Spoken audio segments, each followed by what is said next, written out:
নমস্কার বন্ধুরা, জয়াস কিচেনে আপনাদের সবাইকে জানাই অনেক অনেক স্বাগত, অনেক অনেক ভালোবাসা। আপনারা কেমন আছেন? আশা করি সবাই ভালো আছেন, আমরাও ভালো আছি। আজকের আমি দারুণ স্বাদের নিরামিষ রেসিপি নিয়ে এসে আপনাদের সামনে হাজির হয়েছি। বানাবো চিচিঙ্গে পোস্ত। এটা আমার শাশুড়ি মায়ের কাছ থেকে শেখা, গরম গরম ভাতের সঙ্গে দুর্দান্ত লাগে খেতে। ভিডিওটা সম্পূর্ণ দেখার অনুরোধ রইল, আশা করি আপনাদের ভালো লাগবে। আমার চ্যানেলে যদি নতুন বন্ধু হয়ে থাকেন তাহলে প্লিজ চ্যানেলটিকে সাবস্ক্রাইব করে পাশে থাকা বেল আইকনটি প্রেস করে দেবেন। আর ফেসবুক থেকে দেখলে পেজটাকে ফলো করে আমার পাশে থাকবেন। তো চলুন রেসিপিটা শুরু করা যাক। চিচিঙ্গে পোস্ত বানানোর জন্য এখানে আমি 3টে বড় সাইজের চিচিঙ্গে নিয়ে নিয়েছি। চিচিঙ্গেটাকে ভালো করে পরিষ্কার করে ধুয়ে ছোট ছোট টুকরো করে কেটে নেব। দেখুন বন্ধুরা, চিচিঙ্গেটা আমার কাটা হয়ে গিয়েছে, একদম সরু সরু ছোট ছোট করে কেটে নিয়েছি।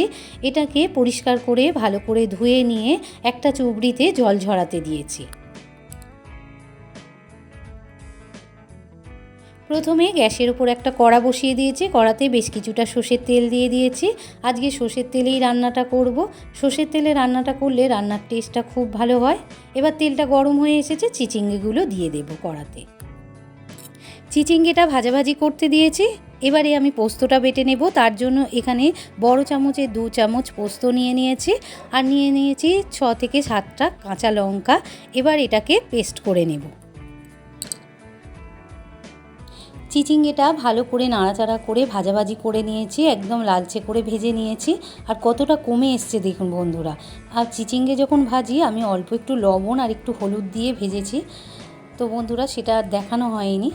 এবারে দিয়ে দেব পোস্ত বাটাটা। আগে থাকতে যে পোস্তটা আমি পেস্ট করে রেখেছিলাম সেটা দিয়ে দিলাম। দিয়ে ভালো করে নাড়াচাড়া করে নেব প্রায় 2 মিনিট ধরে। পোস্তটা দিয়ে 2 মিনিট আমি ভাজাভাজি করে নিয়েছি। এবারে পোস্ত বাটার যে জলটা ছিল সেটা দিয়ে দিলাম, দিয়ে ভালো করে নাড়াচাড়া করে আরও 1 মিনিট ফুটিয়ে নেব। এইভাবে করে দেখবেন বন্ধুরা, দারুণ লাগবে খেতে। এখানে আমি ওই পোস্ত বাটার যে জলটা সেটাই দিয়েছি, আর কোনো এক্সট্রা জল ব্যবহার করিনি। এবারে 2 মিনিট ফুটিয়ে নিয়েছি, নিয়ে দিয়ে দিলাম অল্প একটু চিনি। এই চিনিটা দিলে বন্ধুরা খেতে দারুণ হয়। কম বেশি হলেও একটুখানি চিনি দিয়ে দেখবেন, দারুণ লাগবে খেতে। চিচিঙ্গে পোস্তটা আমার প্রায় অর্ধেক হয়ে এসেছে, মানে রসটা অনেকটাই টেনে নিয়েছে। এবারে আমি দিয়ে দেব কাঁচা সর্ষের তেল। এখানে আমি ছোট চামচের 1 চামচ কাঁচা সর্ষের তেল দিলাম। সর্ষের তেলটা অবশ্যই দেবেন, কাঁচা সর্ষের তেল দিলে খেতে খুব ভালো হয়।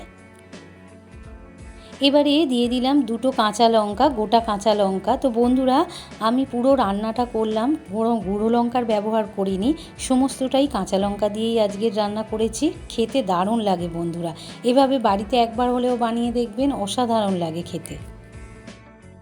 কাঁচা সর্ষের তেল আর 2টো কাঁচা লঙ্কা দিয়ে আরও ভাজাভাজি করে নিলাম 2 মিনিট। তো বন্ধুরা একদম রেডি হয়ে গিয়েছে। কত সুন্দর দেখতে হয়েছে দেখুন বন্ধুরা, খেতেও দারুণ হয়েছিল। আপনারা বাড়িতে একবার হলেও এইরকমভাবে বানিয়ে খাবেন, গরম গরম ভাতের সঙ্গে দারুণ লাগবে খেতে। রেসিপিটা যদি ভালো লেগে থাকে তাহলে আমার চ্যানেলটিকে লাইক আর বেশি বেশি করে শেয়ার করে দেবেন। আর কমেন্টে জানাতে ভুলবেন না যেন আপনাদের কেমন লাগলো। আপনারা ভালো থাকুন, সুস্থ থাকুন। আবার দেখা হবে অন্য কোনো একটা রেসিপি নিয়ে। আজ এই পর্যন্ত, ধন্যবাদ।